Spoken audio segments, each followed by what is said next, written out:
지난주에 세 가지 말씀을 나누었는데요. 잠깐만 다시 묵상해 볼 수 있기를 원합니다.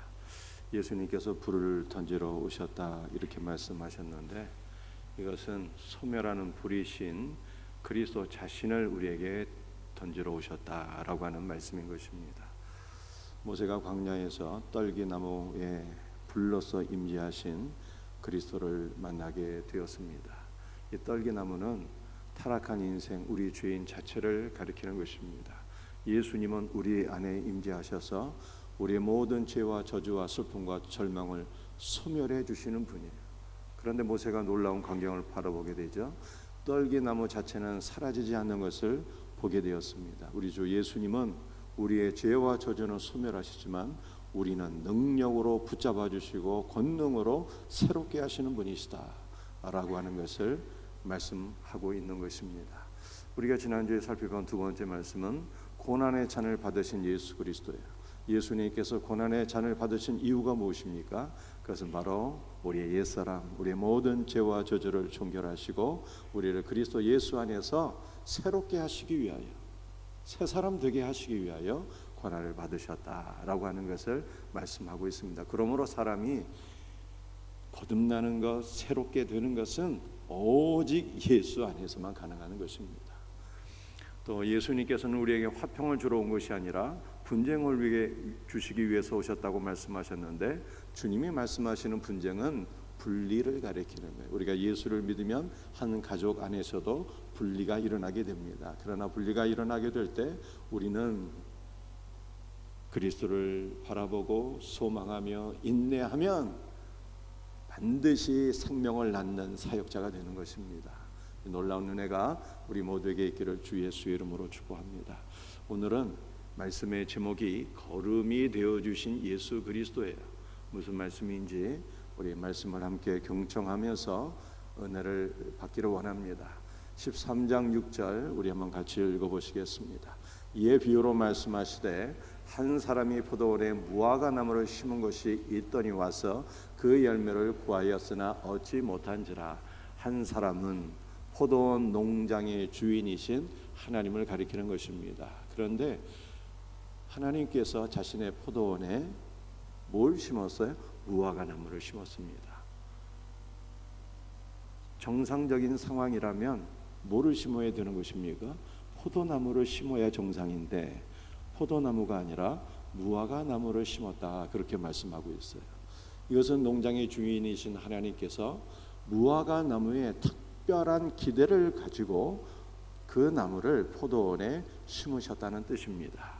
그렇다면 주인이신 하나님께서 무화과 나무에게 갖고 계신 기대는 무엇일까요? 그것은 무화과 나무가 풍성한 열매를 맺을 것을 기대하신 거예요. 그래서 농장의 주인이신 하나님은 때가 되매 그 무화과 나무에게로 가서 열매를 구했다, 이렇게 말씀하고 있습니다. 근데 구했다라고 하는 단어가 현재 능동태이기 때문에 농장의 주인이 그 무화과 나무에게 큰 기대를 갖고서 날마다 찾아와서 간절한 마음과 소원으로 그 무화과 나무에게서 열매를 구했다라고 하는 뜻입니다. 여러분들 마태복음 21장 19절 말씀을 보게 되면 무화과 나무는 본래 어디에 심는 나무입니까? 무화과 나무는 포도원에 심는 나무가 아니라 길가에 심는 나무예요. 길가에 심는 나무입니다. 그런데 한 사람이 길가에서 한 무화과를 보고 그 나무에게로 가게 되었는데 잎사귀 외에는 아무것도 찾을 수가 없게 되었습니다.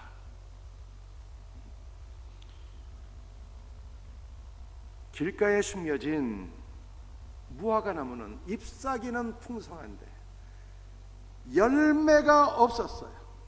열매가 없는 이 무화과 나무는 경건의 모습은 있지만 생명이신 그리스도를 불신해서 열매를 맺지 못하는 유대인과 이전에 예수를 믿기 이전에 우리 예수를 믿고 있음에도 불구하고 열매를 맺지 못하는 우리를 가리키는 것입니다. 하나님께서는 이 길가에 심겨진 무화과를 어디로 옮기셨어요? 포도원으로 옮기신 거예요. 하나님의 포도원으로 옮기셔서 열매를 맺도록 특별 관리를 들어가게 되었어요.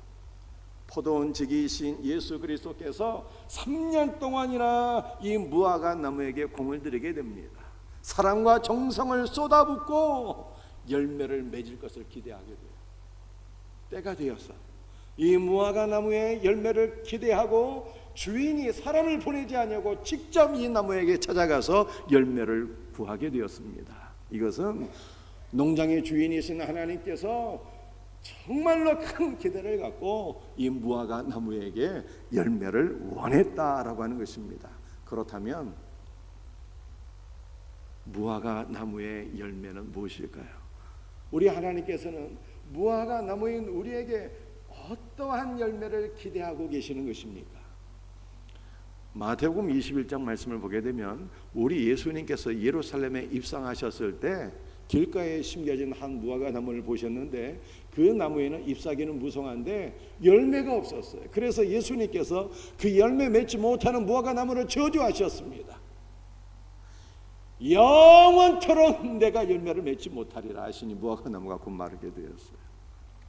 여러분들, 무화과 나무는 이스라엘에서 아주 매우 독특한 나무입니다. 이스라엘에는 5가지 나무가 있다고 그러잖아요. 포도, 올리브, 무화과 나무, 대추, 야자나무, 석류나무, 이렇게 5가지 종류의 나무가 있다고 합니다. 그 중에 무화과 나무를 제외한 모든 나무들은요 1년에 딱 한 차례 열매를 맺게 됩니다. 그런데 오직 무화과 나무만 봄부터 가을 추수기까지 다달이 한 번씩 열매를 맺게 돼요. 1년에 5차례 열매를 맺게 됩니다.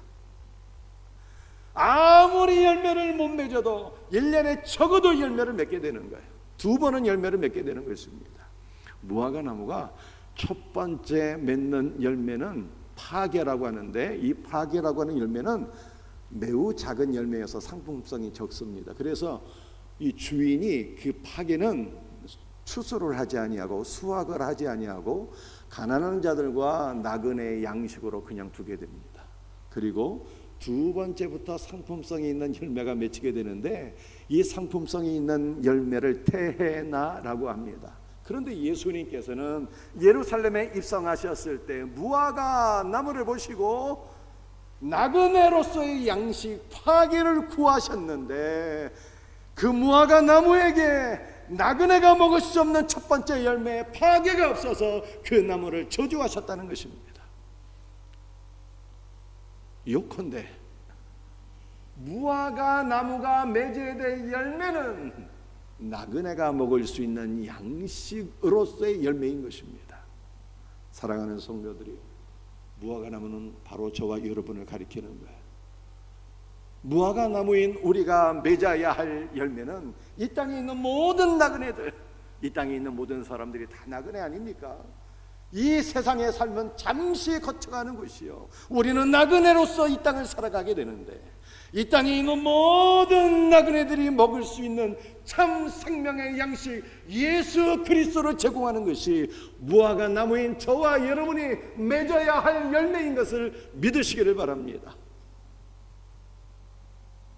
예수를 믿는 우리 사랑하는 성도들이요, 예수 그리스도로 충만하게 되어서 이 땅에 있는 모든 나그네들에게 생명의 양식 예수 그리스도를 제공하는 복된 은혜가 저와 여러분들에게 있기를 주의 이름으로 축복합니다. 누가복음 13장 7절 말씀, 우리 한번 같이 말씀을 읽어보겠습니다. 포도원 지기에게 이르되 내가 3년을 와서 이 무화과 나무에서 열매를 구하되 얻지 못하니 찍어버리라. 어찌 땅만 버리게 하겠느냐. 3년 동안 공을 들였지만 포도원 안으로 나무를 옮겨 심었어요. 특별 관리로 들어간 거예요. 3년 동안 공을 쏟아 부었습니다. 그럼에도 불구하고 열매를 맺지 못하자 주인은 포도원 지기에게 이렇게 명합니다. 찍어버리라. 어찌 땅만 허비하겠느냐. 열매를 맺지 못하는 무화과 나무를 찍어버리게 되면 다시는 회복 불가능한 상태로 떨어지게 됩니다. 여러분들 포도원 농장의 주인은요, 열매 맺지 못하는 무화과 나무를 바라보면서 둘 중에 하나를 선택해야 돼요. 첫 번째 선택, 찍어버리는 거예요. 쉽고 간단합니다. 두 번째 선택, 무화과 나무를 좀 더 보존하면서 이 열매가 맺을 수 있도록 많은 공을 들이는 거예요. 나무에 가지를 쳐주고 물어주고 땅을 파고 거름을 주어서 이 나무가 열매를 맺을 수 있도록 헌신을 하는 것입니다. 만약에 여러분들이 포도원의 주인이라면 어떤 선택을 하시겠습니까? 열매 맺지 못하는 나무를 찍어버리시겠어요? 아니면 좀 더 존치하면서 더 많은 시간과 노력과 공로를 들이겠습니까? 만약 지혜로운 주인이라면 3년 동안 노력했으니 이 나무는 더 이상 소망이 없어 라고 하면서 찍어버릴 거예요. 실제로 유대인들은 열매를 맺지 못해서 찍힘을 당하게 되었고, 유대인 대신에 우리가 하나님의 포도원에 심겨진 무화과 나무가 된 것입니다.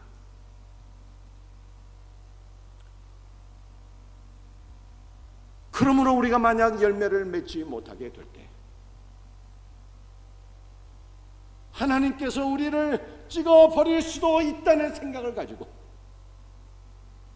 바울이 말씀한 대로 두렵고 떨리는 마음으로 구원을 이루어 가야 되는 것입니다. 저는 가끔 이런 생각을 할 때가 있어요. 만약 하나님께서 나보다 더 훌륭한 목사를 생명샘교회 담임 목사로 세우셨다면 어땠을까? 교회가 더 많이 부흥하고 하나님께 영광을 돌리지 않았을까? 만약에 우리 아이들이 나 말고 다른 아버지를 만났더라면 오남매가 더 행복하고 더 훌륭하게 되지 않았을까 라고 생각할 때가 있어요. 여러분은 어떻습니까? 만약 여러분이 서 있는 자리에 하나님께서 여러분 말고 다른 사람을 세워주신다면 하나님께서 주신 은사와 재물과 시간을 가지고 더 많은 열매를 맺지 않았을까요? 만약에 하나님께서 여러분 서 있는 자리에 다른 사람을 세워주신다면 더 충성된 일꾼이 되어서 하나님 앞에 영광을 돌리지 않겠습니까? 우리는 이와 같은 생각을 하면서 하나님께서 우리에게 열매를 맺을 기회를 주실 때 나 말고 다른 사람을 세워주시기 이전에 두렵고 떨리는 마음으로 충성된 자가 되어서 하나님 앞에 열매를 맺어야 되는 것입니다. 이와 같은 은혜가 있기를 주 예수의 이름으로 축복합니다.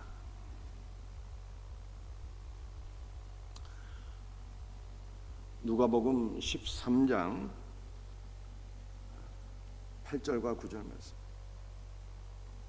한번 같이 읽어보겠습니다. 대답하여 이르되 주인이여 금년에도 그대로 두소서. 내가 두루 파고 거름을 줄이니 이후에 만일 열매가 열면 좋거니와 그렇지 않으면 찍어버리소서 하였다 하시니라.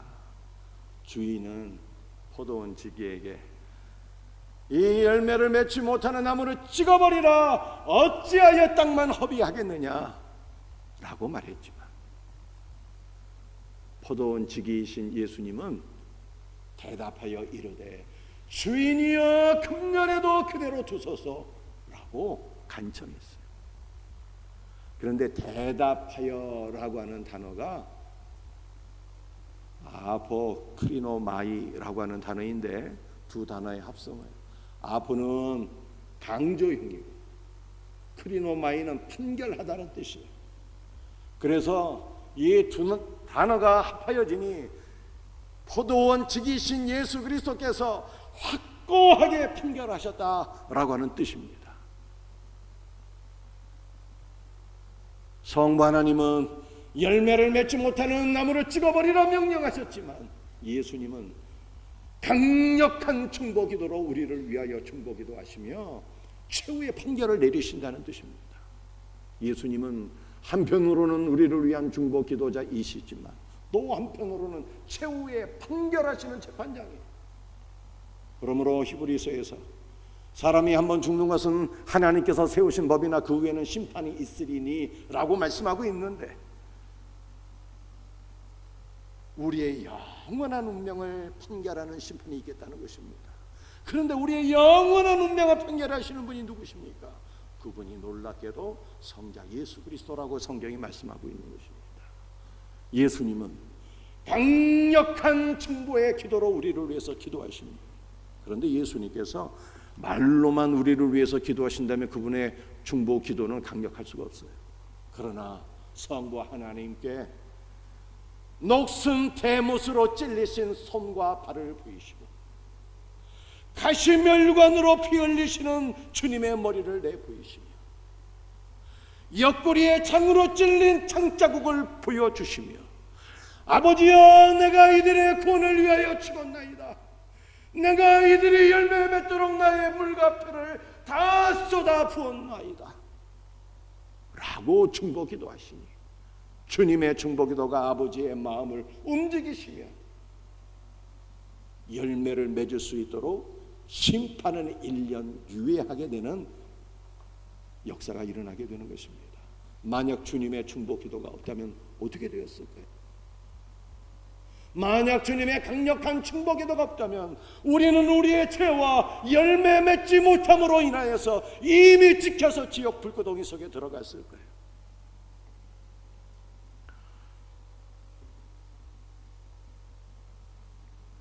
그러나 우리 주님은 위대한 중보기도자였어요. 우리 주님의 강력한 중보기도로 인하여 아버지의 마음은 움직여지게 되었고 우리를 향하신 심판은 1년 유예가 된 거예요. 우리 하나님께서는 심판을 유예해 주시는 분이에요. 우리가 구약성경 창세기 말씀을 보게 되면 노아 시대 때는 심판을 120년 동안 연기해 주셔서 노아 시대에 사람들이 방주이신 그리스도 안으로 들어올 수 있는 기회를 주셨습니다. 이제 우리는 중보자 되신 예수 그리스도의 중보기도로 말미암아 심판이 연기되었습니다. 비록 1년 연기되었지만 1년 연기된 심판의 기간은 짧은 기간일지라도 그리스도께서 우리를 위하여 기도해 주시고 그리스도께서 우리를 위하여 일하시는 기간이니 반드시 열매를 맺기에 충분한 기간이 될 것을 믿으시길 바랍니다. 그리스도께서 무엇이라 중보기도 하십니까? 금년에도 그대로 두소서 라고 중보기도 하시면서 내가 두릅하고 거름을 주리니 라고 말씀하고 계십니다. 두릅하고 거름을 준다는 것은 내가 무화과 나무를 위하여 일하고 무화과 나무가 열매를 맺을 수 있도록 내가 나의 생명을 주리니 라고 하는 말씀이에요. 그러므로 우리는 예수 그리스도의 중보기도와 거름이 되어주시는 그리스도의 은혜를 인하여 반드시 열매를 맺게 될 것을 믿으시기를 바랍니다. 여러분들 이 말씀을 우리가 좀 더 이해하기 위해서는 예루살렘 성벽에 관한 말씀을 이해를 하셔야 돼요. 이 예루살렘 그 성벽에 관한 말씀은 제 기억으로는 제가 처음 드리는 말씀인데 여러분들이 이 말씀을 잘 경청하실 때 오늘 본문의 말씀이 어떠한 뜻인지를 이해하게 될 것입니다. 70년 포로 생활을 마치고 귀환하게 된 이스라엘 백성들이 스룹바벨을 중심으로 성전을 재건하게 됩니다. 그리고 그 이후에 2차로 에스라를 중심으로 해서 영적 회복이 일어나게 됩니다. 그리고 3차로 느헤미야를 중심으로 해서 귀환한 이스라엘 백성들이 그 예루살렘 성벽을 세우게 돼요.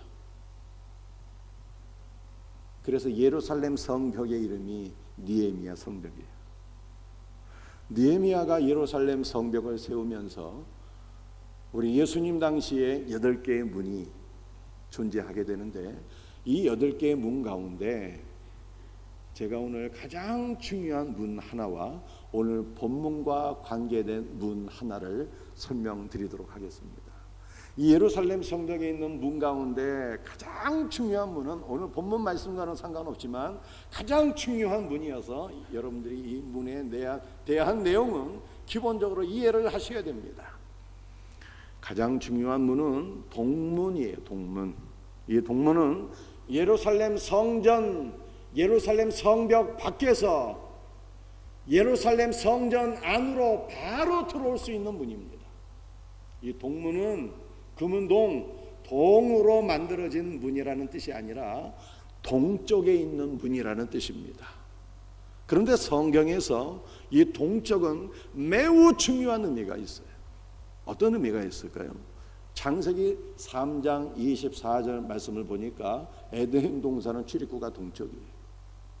에덴 동산 동쪽에 그룹들과 두루도는 불칼을 두어서 타락한 인간의 에덴 동산으로 다시 돌아오지 못하도록 하나님께서 에덴 동산의 출입구를 막으셨다라고 말씀하고 있습니다. 에덴 동산의 출입구가 동쪽으로 나 있기 때문에 이스라엘의 성전은 그 출입구가 에덴 동산을 향하여 동쪽으로 그 출입구가 나 있어요. 그래서 에스겔서 43장 4절 말씀을 보게 되면 여호와의 영광이 동문을 통해서 성전으로 들어가고 라고 말씀하고 있습니다. 에덴 동산에서 나오신 여호와 하나님께서 동문을 통해서 성전 안으로 들어가셨다는 거예요. 여호와 하나님께서 동문을 통해서 성전 안으로 들어가시고 에스겔 44장 2절 말씀을 보니까 이 문은 닫고 다시 열리지 못하리니 라고 말씀하셨어요. 하나님께서 그 문을 닫으시고 동문을 닫으시고 그 누구도 들어가지 못하게 하셨습니다. 이제 성전에 들어갈 자가 없는 거예요. 이 동문은 언제 열리게 되는 것입니까? 누가 이 동문을 열 수가 있는 것입니까?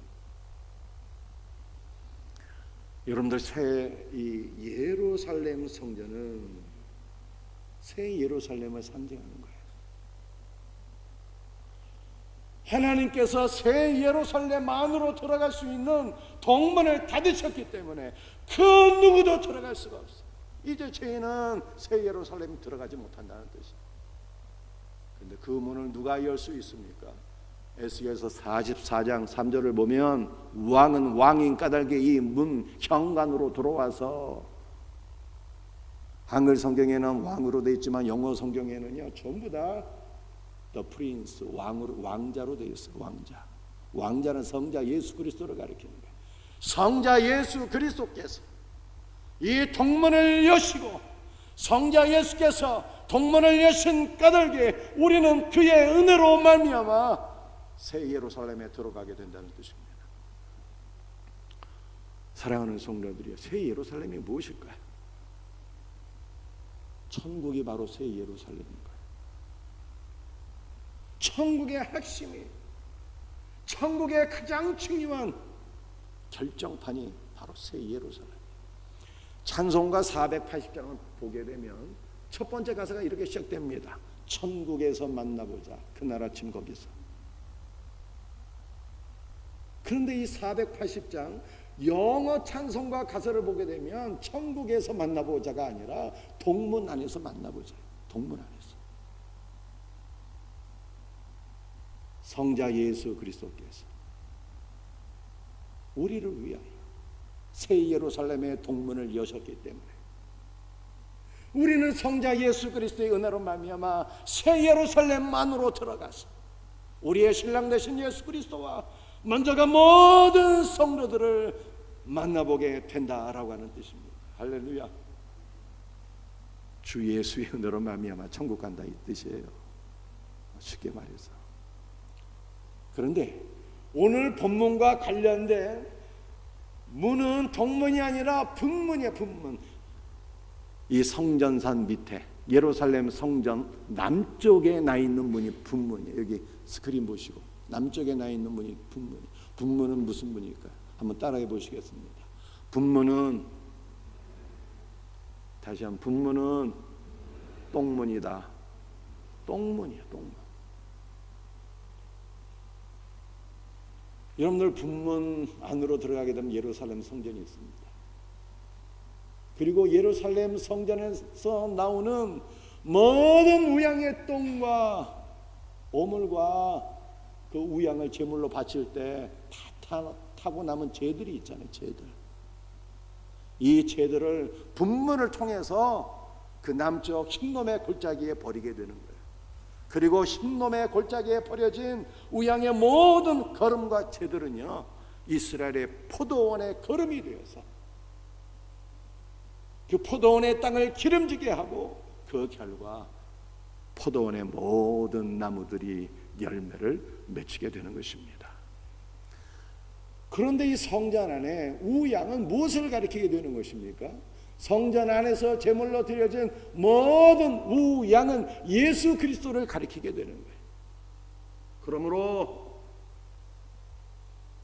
내가 거름을 주리니 라고 말씀했을 때 그 거름은 우양의 모든 오물과 죄를 의미하는 것이죠.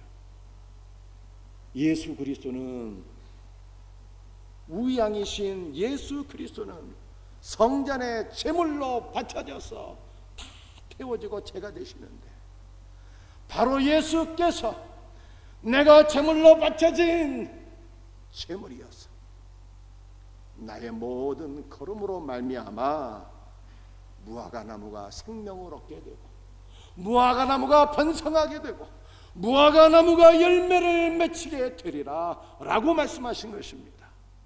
사랑하는 성도들이여, 우리는 거름이신 예수 그리스도로 말미암아 살아나게 되고 생명을 얻게 되고 반드시 열매를 맺게 될 것을 믿으시길 바랍니다.